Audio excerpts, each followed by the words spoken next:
Pagkatapos ng 5 taon, nag-let go na sa isa't isa sina Elise Hoson at Macoy De Leon. Habang si Heaven Peralejo, kinumpirma rin ang hiwalayan nila ni Marco Gallio. Nasa frontline ng balitang yan, si MJ Marford. We're not together anymore.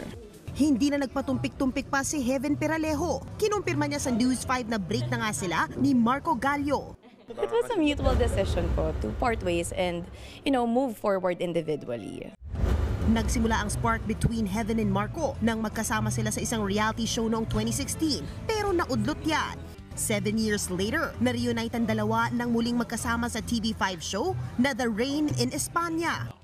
Moving forward, busy ngayon si Heaven sa bago niyang show alongside Jerome Ponce and Joseph Marco.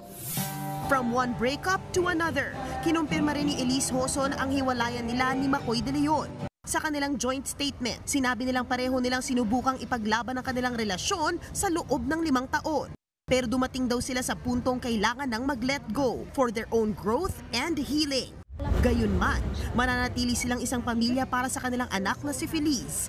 Sa huli, nagpapasalamat sina Elise at Macoy sa lahat ng tumanggap, sumubaybay at naniwala sa kanilang pagmamahalan. Nagbabalita mula sa Frontline, MJ Marfori, News 5. Mga kapatid, Jervy Wrightson po, eto na nga.